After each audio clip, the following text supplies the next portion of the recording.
L'Afrique, un continent d'opportunités et sa jeunesse, bien plus qu'un trésor. Bonjour à tous et soyez les bienvenus dans ce nouveau numéro de Mediap. En Afrique, certains jeunes ont décidé de rester sur leur terre natale pour entreprendre et créer de l'emploi.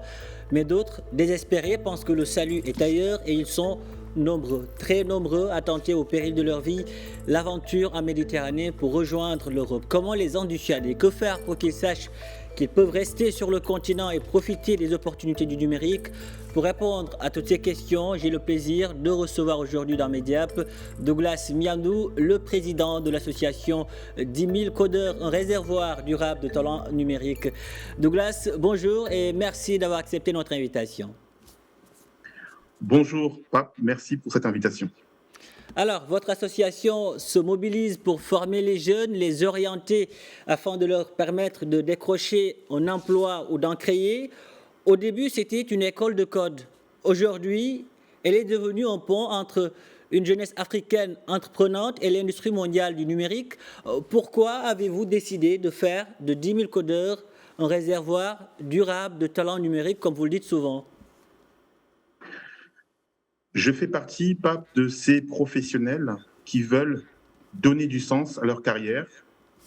Je fais partie de ces professionnels qui, le temps aidant, se demandent quelle est l'empreinte qu'ils vont laisser sur cette terre. Et dans mon domaine d'activité, je suis ingénieur en informatique avec plus de 20 ans d'expérience, j'ai considéré que cette expérience pouvait être mise à contribution d'une jeunesse africaine, comme vous l'avez dit, qui se cherche. Et donc, vous avez une mission. Cette mission, je le dis souvent, nous la voyons sur les réseaux sociaux où vous êtes très présent. Une fois que Douglas, ces jeunes vous contactent, qu'est-ce que vous leur dites? Comment vous les orientez? Comment vous faites pour orienter les jeunes, les former et leur permettre de décrocher un emploi concrètement? Alors, vous l'avez dit, Pape, le mot-clé, c'est le mot orientation. Les jeunes sont désorientés. La première mission de 10 000 codeurs, c'est orienter cette jeunesse. Comment nous orientons? Nous proposons à cette jeunesse de découvrir plus de 55 métiers sur notre site Internet. 55 métiers du numérique. Et pour chaque métier, une incarnation par des professionnels qui, comme moi, veulent donner du sens à leur carrière en devenant un repère pour ces jeunes. Donc, c'est la première mission, c'est la mission d'orientation. Et ces professionnels-là, vous les appelez les grands frères et les grandes sœurs, c'est ça? Absolument. Un des positionnements de 10 000 codeurs, c'est que nous associons le monde du numérique au monde en fait culturel de notre Afrique. Et vous savez, en Afrique, il y a une dimension sociale. Il y a une relation entre ceux qui démarrent et ceux qui sont expérimentés. Et donc, nous sommes aujourd'hui les grandes sœurs et les grands frères que nous aurions voulu avoir nous-mêmes. Nous sommes des modèles pour ces jeunes qui cherchent une issue professionnelle pour s'autonomiser. Alors, chez 10 000 codeurs, on entend souvent parler de passeport numérique. Qu'est-ce que c'est? J'ai parlé tout à l'heure, Pape, de l'orientation. Lorsqu'un jeune vient me voir, lorsqu'un jeune vient nous voir, nous qui sommes dans l'association 10 000 codeurs, je pense en particulier au vice-président Redouane El Aloui, qui est aujourd'hui le président de la PEBI, je pense à Nyanya, qui est basé au Sénégal. Lorsque les jeunes viennent nous voir, nous leur posons une question. Quel métier correspond à ton profil? Et donc, ils vont découvrir les métiers. Ensuite, nous leur disons, tu veux ce métier, c'est bien, mais est-ce que tu as une culture numérique? Est-ce que tu es capable de rassurer un futur employeur sur deux choses, la culture numérique et le comportement? Le passeport numérique concrétise ces deux points. Le passeport numérique, c'est un moyen pour nous, 10 000 codeurs, de valider qu'un jeune qui vient nous demander de l'accompagner a d'une part la culture numérique. Quand je parle de culture numérique, c'est les métiers, les technologies et effectivement les usages. C'est important qu'un jeune aujourd'hui qui veut évoluer dans le monde du numérique sache ce que le numérique peut faire pour l'agriculture, pour la santé, pour l'éducation. C'est important qu'un jeune qui veut évoluer dans les métiers du numérique sache ce que sont les métiers du numérique. C'est important qu'un jeune qui veut évoluer dans les métiers du numérique soit capable de faire une phrase simple pour expliquer ce que c'est que la blockchain, l'intelligence artificielle, le cloud. Les jeunes qui sont capables de répondre à des questions, 50 questions que nous posons sur la culture numérique. Qu'est-ce que c'est que le cloud? Qu'est-ce que c'est que l'intelligence artificielle? Qu'est-ce que c'est que l'Internet des objets? S'ils ont réussi à 80%, ils réussissent l'écrit du passeport.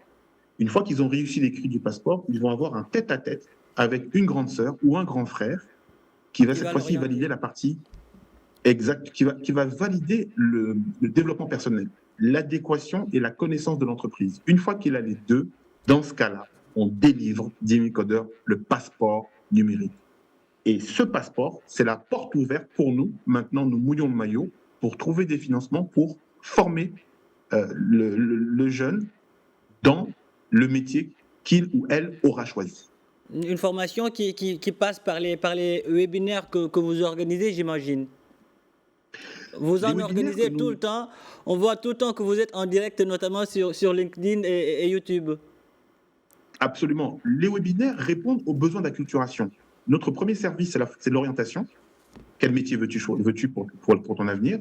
Deuxième, c'est l'acculturation. Les webinaires que nous délivrons tous les soirs, du lundi au vendredi, 20h, heure de Paris, répondent aux besoins d'acculturation.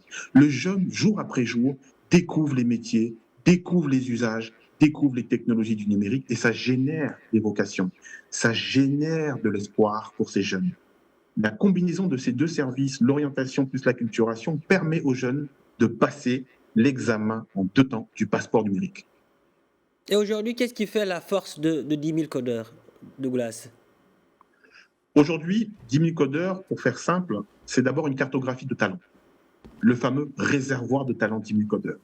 10 000 codeurs aujourd'hui, sur notre site internet, vous avez une page avec une carte Google Maps qui répertorie toutes les personnes qui ont décroché le fameux passeport numérique. Et ça, c'est inédit dans l'espace francophone. C'est utile à la fois pour le secteur privé et pour le secteur public.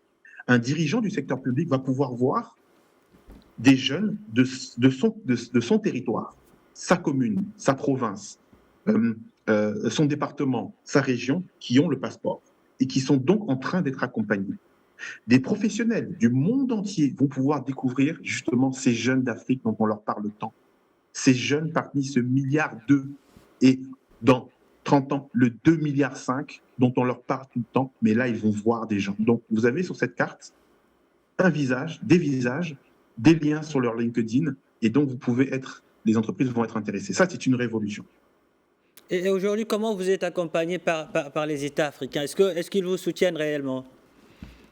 Aujourd'hui, 10 000 codeurs est financé à 100% par des entreprises. 2 multinationales américaines en particulier, la multinationale des entreprises qui recrutent également auprès de 10 000 codeurs, c'est ça? Des jeunes Alors, que vous formez? figurez-vous qu'il y a beaucoup... Absolument. Il y a beaucoup de multinationales qui ne connaissent pas l'Afrique, qui veulent aujourd'hui évoluer en Afrique et en même temps qui veulent impacter leur environnement et créer comme nous un monde porté par les jeunes qui respectent les femmes, qui respectent l'environnement et dans lequel le numérique sera à la fois un vecteur de progrès de l'humanité qu'un vecteur d'autonomisation. Ces entreprises-là qui partagent nos valeurs et notre vision financent nos activités. Et c'est comme ça que nous pouvons tous les soirs animer des webinaires. C'est comme ça que nous pouvons financer la formation des jeunes qui décrochent le passeport numérique. Aujourd'hui, nous n'avons pas de soutien financier de la part d'autorités publiques. Mais c'est une chose qui va, je pense, arriver. Et quelle place occupent aujourd'hui les femmes dans cette aventure numérique? Nous pensons, 10 000 codeurs, que la femme est l'avenir du numérique. Nous pensons que la femme est l'avenir du monde. Nous considérons que la femme n'a pas assez sa place dans les écosystèmes. Je voudrais vous donner un symbole. Elle est togolaise, elle s'appelle Amdiatou Adjama. Cette jeune togolaise qui a passé toutes les étapes de notre accompagnement est aujourd'hui un rôle modèle. Et figurez-vous que d'autres femmes aujourd'hui au Togo préparent le passeport parce qu'elles ont vu cette jeune femme qui aujourd'hui est développeuse no-code freelance et qui aujourd'hui facture des sites internet à partir de 150 €. Et ça, c'est extraordinaire. Elle a son site internet et donc les femmes voient ça. Donc nous, chaque mois, il faut savoir que nous réservons un de nos webinaires pour la femme tous les 3e jeudis du mois à 20h, heure de Paris. Nous donnons de la parole à des grandes sœurs pour qu'elles inspirent d'autres femmes et d'autres petites sœurs. C'est très, très, très important chez nous, le rôle de la femme. Notre direction et paritaire. Et aujourd'hui, ce sont les femmes, je dois le dire, qui boostent la dynamique d'Imicodeur. En particulier, je salue les femmes de notre équipe de développement personnel. Le développement personnel chez Dimicodeur est incarné par une femme. Elle s'appelle Nyanya Marianne Konaté. Elle est basée au Sénégal. En d'autres termes, vous voulez nous dire qu'aujourd'hui, que derrière le destin numérique de chaque femme se cache, disons, le destin numérique de tout un peuple. La femme, c'est celle qui donne la vie. Nous avons tendance à l'oublier. La femme, c'est celle qui éduque. Moi-même qui vous parle, j'ai une femme extraordinaire qui fait le boulot, entre guillemets, lorsque je ne suis pas à la maison. Et je sais ce que je lui dois. Et donc, nous devons apprendre aussi à accompagner ces femmes qui font un travail remarquable, mais qui pourtant n'ont pas le fruit de leurs efforts et de ce qu'elles méritent. Nous, Dimicodeur, si vous regardez nos publications, vous verrez que les femmes sont omniprésentes. Nous en sommes convaincus. Et depuis le lancement de 10 000 codeurs, combien de jeunes vous avez formés, Douglas? Alors, nous distinguons en fait ce qu'on appelle la phase pilote de 10 000 codeurs, qui a duré quand même près de 6 ans, et puis la phase industrielle. Si vous allez sur le site internet de 10 000 codeurs aujourd'hui, vous allez voir cette fameuse carte avec à peu près 80 talents qui sont sur la carte. Et c'est la nouvelle phase, la phase industrielle. Et vous allez voir que dans 6 mois, dans 1 an, ça va aller vraiment de façon exponentielle. Mais avant, il y a eu une phase dans laquelle, la phase pré-Covid, nous avons accompagné 300 jeunes. Et sur ces 300 jeunes, je voudrais vous dire que nous avons, parmi ces jeunes, ceux qui sont arrivés au bout, par contre, de l'accompagnement, d'accord, tous ceux qui arrivent au bout, il y en a à peu près 125. Donc, vous voyez qu'on a fait le constat que des jeunes qui ont démarré l'accompagnement ne finissent pas l'accompagnement comme on le veut. C'est pour ça qu'on a retravaillé notre modèle en priorisant maintenant le développement personnel. Désormais, les jeunes qui ont le passeport, on sait qu'ils vont pouvoir avoir 85% pour atteindre au minimum l'insertion. Ça, c'est un résultat que nous n'avions pas dans la phase pilote. Donc, vous voyez, on a retravaillé notre copie pour pouvoir garantir et sécuriser en fait le parcours de formation. Ça, c'est une innovation. Douglas Miandou, merci. Merci d'avoir répondu à nos questions. Je rappelle que vous êtes le président de l'association 10 000 codeurs. Le Cameroun est fier de vous, l'Afrique aussi. Merci. Merci beaucoup, Pape. Merci beaucoup à Média TV.